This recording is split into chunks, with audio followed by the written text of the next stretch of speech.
Welcome back to the Uncinched podcast, where we dive into the raw, unfiltered, and sometimes dark corners of the horse world. We are so happy that you're here. Thank you to everyone who has taken the time to listen to our podcast. We are grateful to you all. And if you're new here, my name is Taya, and I'm here with Britton, and we are your co-hosts here on the Uncinched podcast.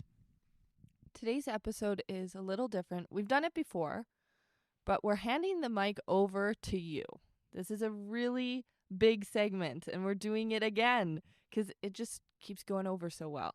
So earlier in the season, we did an Uncinched Confessions episode. Well, we actually did 2 parts of that, where we asked for your pet peeves in the horse world. And wow, did you deliver.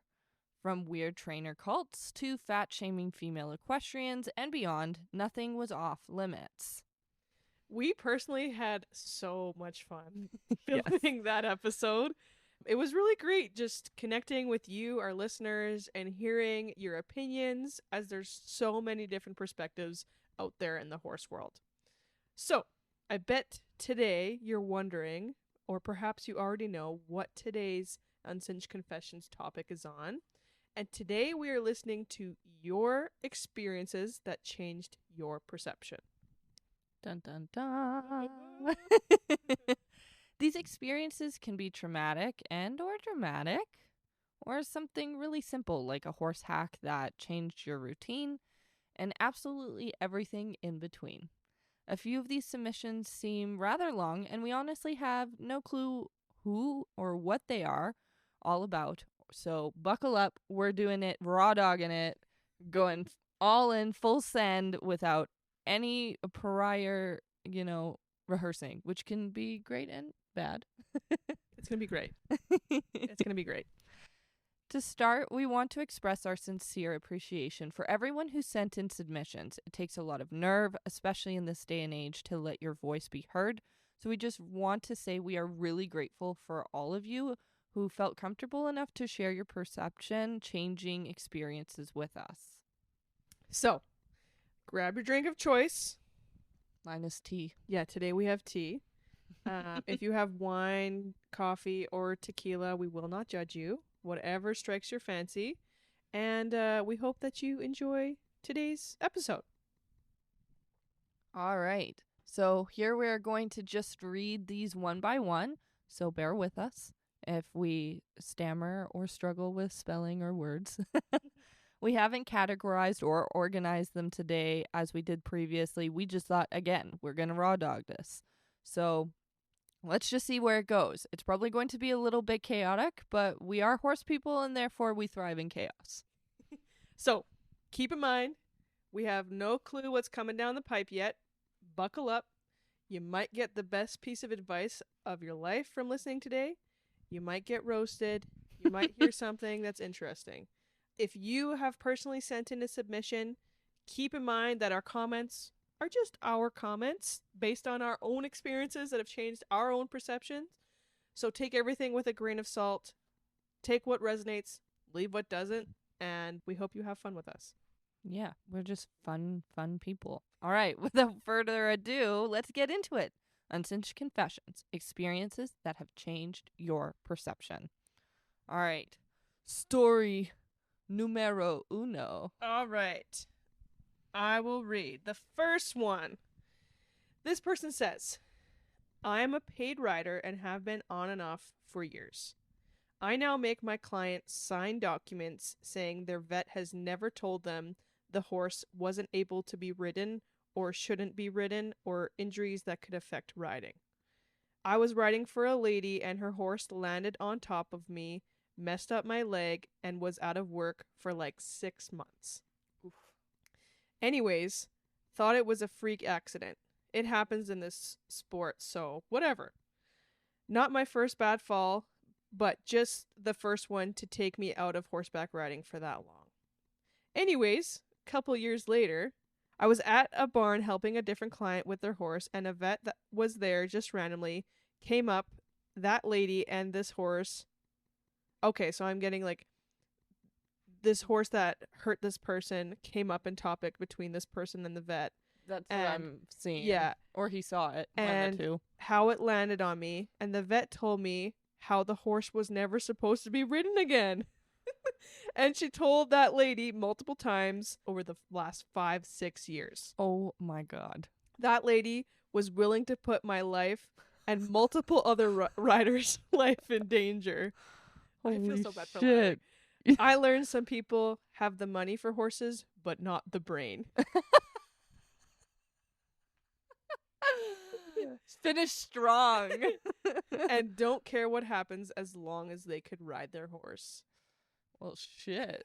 Damn, okay. I have many thoughts on that. Yeah. First off, when it started, I was like, oh, okay. Like, she's like, doesn't want to get hurt. But, like, damn, I never thought of having that conversation. Also, how would you make sure that they might sign it? But how can you enforce that? You don't know the vet. Well, I mean, you could get like a vet check done before your horse comes into training. That makes sense. I think that makes sense. Yeah. But to be like, you're signing that it's allowed to be rode. It Yeah. seems hard to enforce. Yeah, but I mean, like, if they signed it and then you get really hurt, that Take could 'em to help you. court. Yeah, that could That's help true. you. Hmm. Like, it does make sense. I would get like maybe a vet.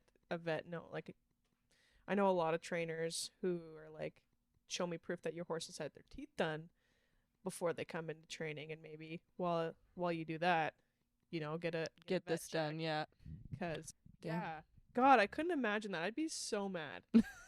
Yeah, just like this random conversation, you're just chatting with the vet, like it just comes up, and they're like, "Oh, by the way, like I know that horse. Should never have been ridden. I don't know why you were on it. I'm sorry you got hurt though." Like, how does that come up? Yeah. Oh, that sucks, man. I hope you're better and your Yeah. leg like healed Yeah. properly. And like, Damn. for the first one out of the gate, I'm like, oh my God. Okay.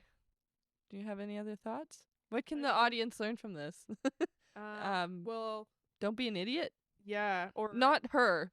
yeah. Like, as a horse owner, if you're getting somebody else to ride your horse, and especially if somebody has already told you, a professional has already told you not to ride this horse, listen. I don't know. Yeah. Seems like common sense, but Yeah. common sense ain't so common anymore. Yeah.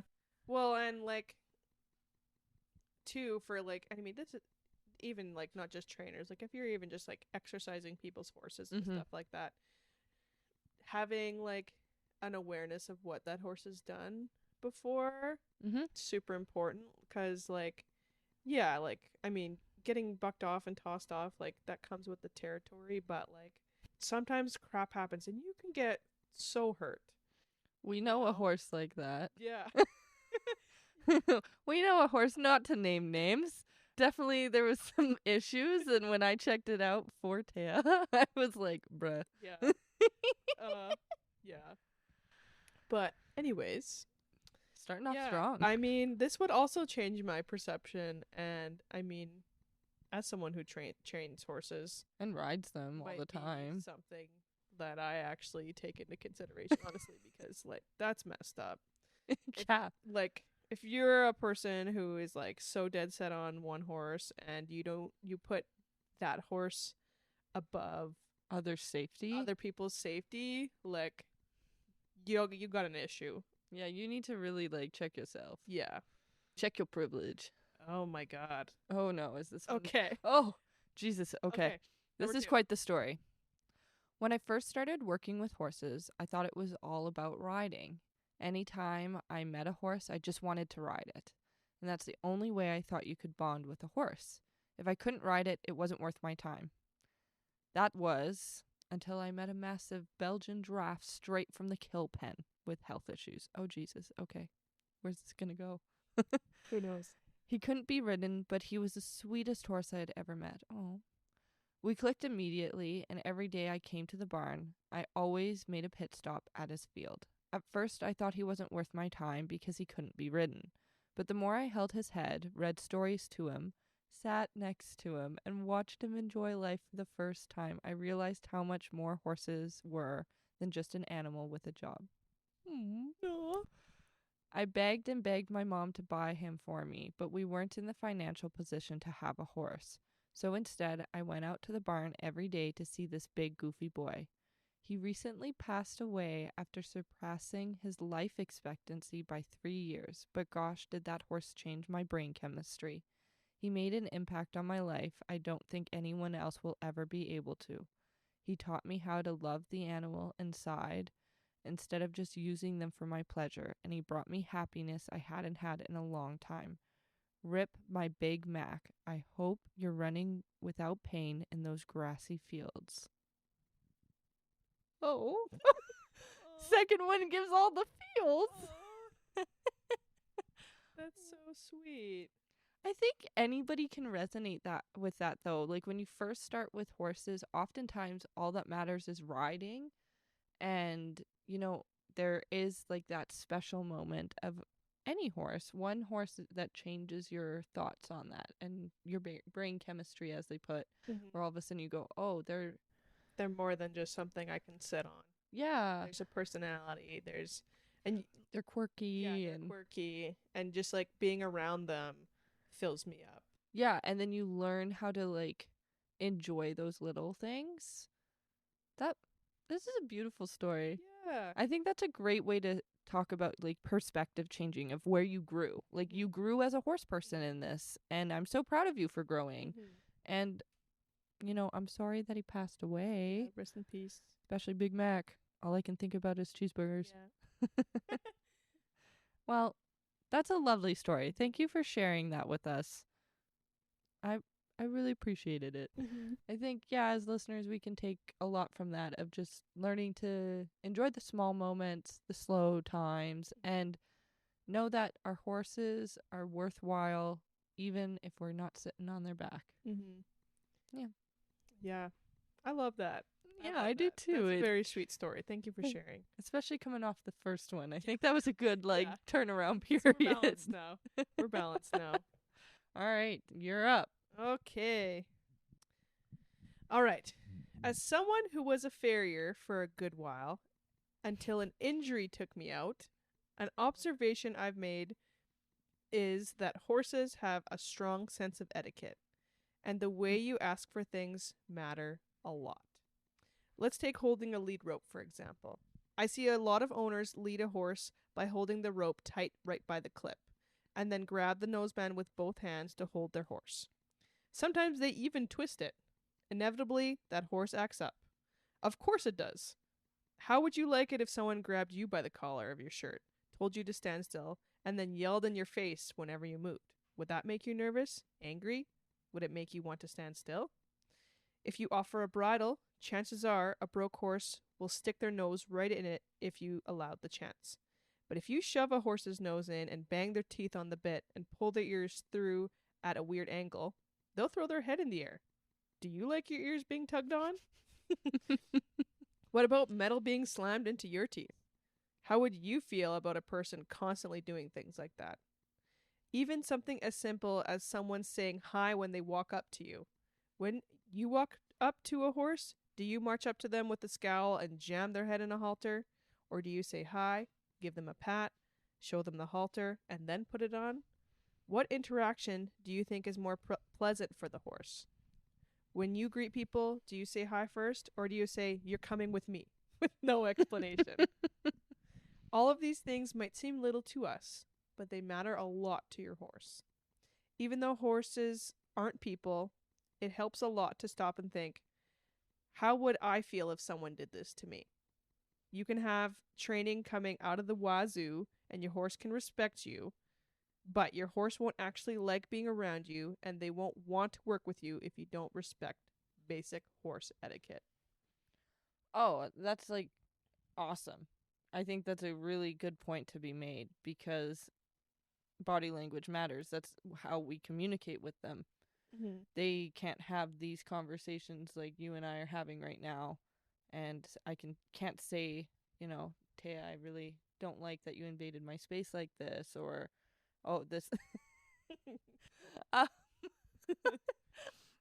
Yeah, I can't exactly like do that with a horse.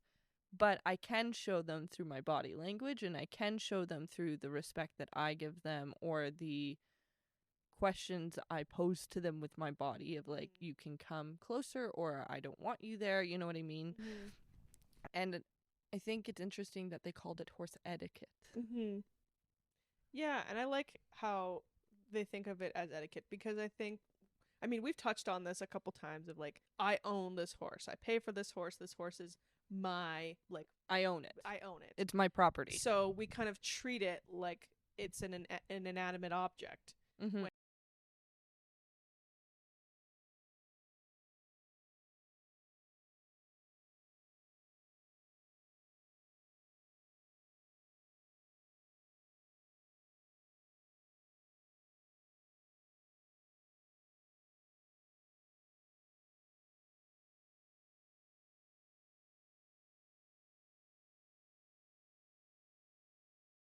Just not a horse, or a horse is not a horse is not a horse. Even though a horse is not a human, giving them the respect that you want, Yeah. you know, In return, I- yeah. I think that's a really, really powerful And I think statement. it's still also really important to set those boundaries. Like, I think, yeah, you say hi, but you don't let them railroad you. Mhm. You know, it goes both ways. And I think that was a really good reminder of like, we don't necessarily love certain things, and we can add to stress levels and make them nervous and apprehensive, as you said, Mhm. to a situation by being too forceful. Mhm. And I've seen it Mhm. where a horse just starts reacting poorly or negatively to an experience because you force it Mhm. and you're pushing it and you're not giving them the time to contemplate, to understand, to let it sink in. So I think we as owners just in general need to be better at communicating effectively. And I think that's the word I want to use, is effectively. Yeah, and looking at things from their perspective, Mm-hmm. you know, or and putting yourself in your horse's shoes, like that bit analogy. You know, would you like metal getting popped into your mouth? Would you like someone scrunching your ear? You know, would you like someone chasing you around when you're scared? Yep. Right? Like, all Or of getting those mad things. at you when you're unsure of something and you Yeah. question it, you know. Like, think of when we were in school. You know, we all had some teachers that were phenomenal and others that were not as phenomenal. And I know that almost all of us can think of, you know, a person in our life, especially in a more like a teaching role or an adult dominating role, if you will, when we questioned something because we were unsure and we got in trouble and we got yelled at or made to feel dumb or whatever it is, and it didn't feel good, and we never really wanted to bond or work with that person again, and it really damaged our kind of relationship in some regards. Your confidence, your self-esteem, your self-worth. It made you more apprehensive, and you felt like you couldn't ask the question anymore if you didn't know something, and that made you even more anxious. Or you build anxiety and you don't want to go to that place anymore. Yep. I think horses The same. experience that in a very, very similar way. Yep. You know, when one person, every time you're with or around this person, you're experiencing uncomfortable things, or you're showing signs of fear, and then it's just not being dealt with, or you're not being acknowledged, and it's just being kind of steamrolled through. Or you've been acknowledged negatively. Yeah, then of course you don't want to Continue. or every time you're with whatever said person that is you're going to be in a like Shut down state of anxiety, or even shut down, where you're just Yeah. like, you're submitting almost, but you're like, you don't want to be there, and you're not, you're checking out. And I think horses, like you said, experience that too. And I think it's really important for us to kind of take that moment, rewind in our own brain. Did I do things? Did I follow up with them in a way that they could understand, and that we both left this session, this moment, positively? And if I were my horse, would I have liked the reaction that I received. you know? Yeah. Yeah. Yeah, I love this one. Yeah, that's a great I one. love this one. Okay, on to the next one. Many years ago, one of my mares was acting strange at the gate. She always came to me, She kept shouting at me and running back down the hill, then running up to me and shouting. She wanted me to follow her, so I did, and at the very far end of the field, away in the corner, one of her friends had managed to get stuck in the fence. She was cut out and only had minor injuries. I was just a kid at the time and was totally blown away. It changed everything for me. I'm assuming when they say it changed everything for them, that they're meaning that they learned that horses were intuitive and were seeking out help because they knew you could help. Hopefully that's right. Yeah. And also that just kind of gives highlights how smart they are. Like you hear so many times, I don't know how many times, like horse only has the brains the size of a walnut or something like that. But like experiences like that is like a slap in the face. Like, wow, these creatures are way smarter than I think a lot of us are even give them credit. Yeah. And for a horse to consciously come out and seek help from something that isn't a horse, that's pretty damn amazing. Especially when they're prey animals. Yeah. All right. I think that's as much as you can kind of say on it. It's just that's a showing really neat story, though. Yeah, it is cool because it goes to show that they felt safe around you, safe enough to be able to ask you for help in a stressful situation, and that's something to be proud of. Yeah, absolutely. And also makes you realize, okay, if they can communicate this well with me, it almost makes you like, I could see how it could change everything for you, because it's like, oh, I want to know more. I want to communicate with these creatures more, and what else can they tell me now that I have and listened, how do I pay attention better? Yeah, how do I pay attention better? That's super cool. Super cool. I have not had that experience. Okay, next confession or submission. I grew up on a farm in northern Nebraska. Livestock are just that, livestock. My mother believed in the bare minimum of care to save money. So I grew up thinking that shoes were optional on your horse, that spurs were how you controlled your mount, that you could be on their backs at 2 to 3 years old, and that they were stupid and couldn't learn outside of pain. This is funny coming after that last one. Mm-hmm. My father hated how she treated her horses, and when he got me a pony for my birthday, a 10-year-old Shetland pony mare named Lady. Oh, God. He taught me how to take care of her. Oh, that's good. How to brush her mane so it didn't pull and hurt her. My mom was very rough on the manes of her horses. Oof. He taught me to clean her hooves, and he did all of the care I was physically unable to do. I was 8 at this time. He paid to have a saddle fitted for her and spent a good bit in tack that was specifically for her. He taught me to ride. My mom tried, but she was very rough on poor Lady. I cried the first and only time she used a whip on her. She never touched her again. I was riding the fence line on Lady.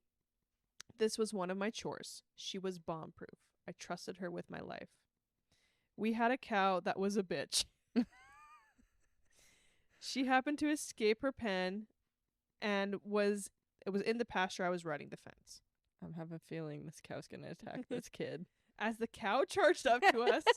Yes. Not angry yet, but she wasn't happy I was there. I froze. I didn't know what to do, but Lady did. She whipped around and ran for the ravine that split the property. It was deep, 30 to 40 feet to the stream.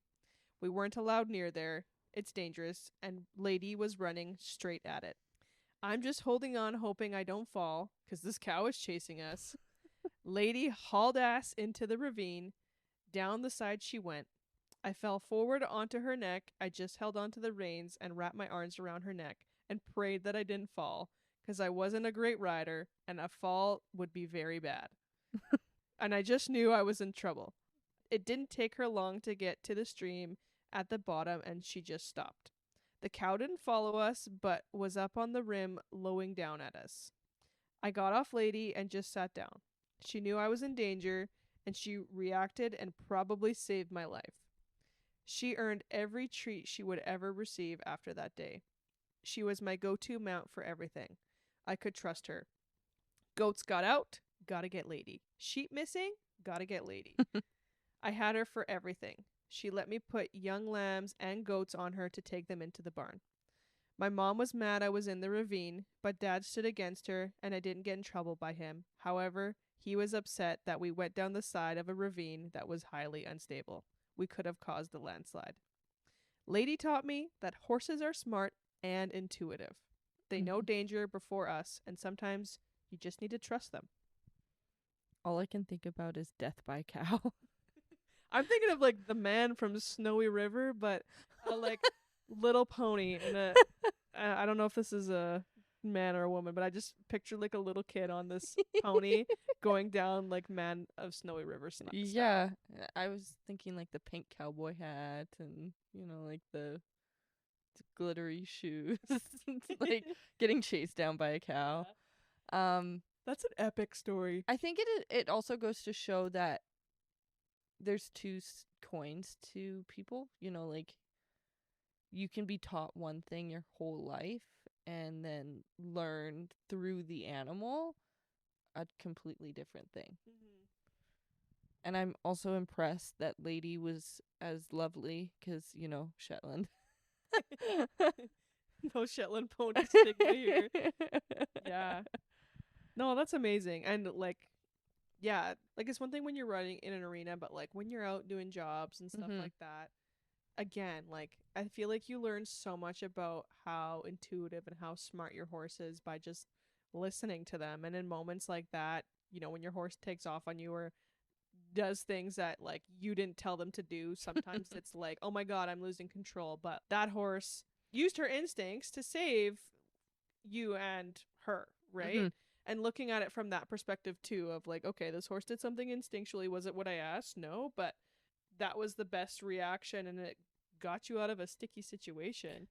It's funny because one of my really, really good friends, shout out to Sophia, if she watches this, her and I were talking about this literally the other day about her horse. Her horse, his name is Cloud, and she can be sometimes batshit. But she's really lovely at the same time. It's, mares, paint mares. And we were talking about how she gives her kind of a lot more leeway when they are just kind of out and about in, mountain ranges or just outside on ravine passes. Because she's like, as she put it, I hope I'm saying it right. It's not my feet, it's hers. I don't know the ground. I don't know what's underneath her. She knows what's underneath her. So if she's going to go around a little bit differently and move a little differently, what is it for me to tell them, no, you need to go exactly like this? I have no idea what's underneath her. I can't see it. I can't feel it. And so we were kind of just talking about how, it's sometimes you just need to learn how to trust that you may not know the answer and they may. Yeah. And like back to that other person who like about the etiquette, like think of if you had like somebody riding your back on your shoulders and it was like, no, don't step there, step here. No, don't step there, step here. Eventually you'd be like, get this little shit off my back. Like, you're actually telling me to go the worst path possible. Yeah, like just trust them. I'll keep going this direction. Just let me choose how I do it. And yes, there's some moments where you have to intervene, and not all horses are, as intuitive, making good choices. Like, definitely recognize that. For the most part, yeah, like show them some trust. We always are like, oh, we want our horses to love us and to respect us and to trust us, but that has to go both ways. It's a partnership. And if you are micromanaging everything, you miss out on those amazing opportunities where the horse shows you what they're actually capable of. Absolutely. So I love this one. So far, these have been great. Yeah. I'm loving it. Yeah. Less sassiness. For now, yeah. Hopefully. We've just got kind of started. Okay. It's something I hope everyone learns, and it's a hard one to swallow. Ooh, it might get spicy. Okay. There are experts, in quotations, and trainers, in quotations, out there that will actively harm your horse if you don't educate yourself and keep your horse away from these kinds of people.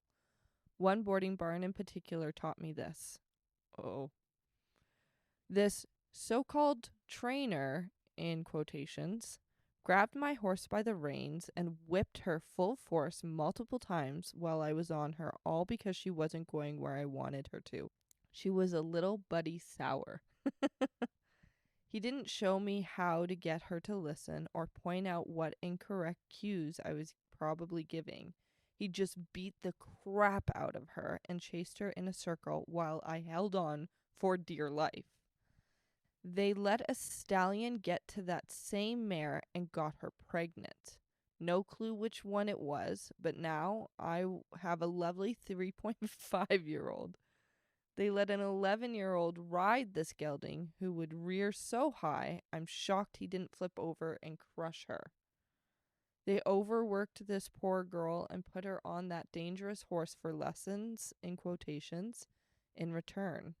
This trainer also kept his horses in stalls 24/7 so they'd have a ton of pent-up energy and be faster under saddle. That's ridiculous. I'm sorry. There's so much more about this barn, but I don't have time to write a 5-page essay right now. I wish you did. Another trainer I worked with told me to full force kick with my very large sharp spurs. When I drew blood, I realized how horrible this guy was and left. Oh my god. That took you that long to realize? I'm like, what? Okay. I've since learned that spurs are for soft, refined cues. You tap or roll depending on the type, not kick. I only use blunt rolling ball spurs when teaching something new, so the cue is clearer, like picking up leads, for example. Then phase them out. Not to mention, he had a ton of dogs, but when one dog went up to say hi to him, he basically punched it on the top of the head. Another trainer, this just keeps going, man. There's a 5-page essay. That could be written.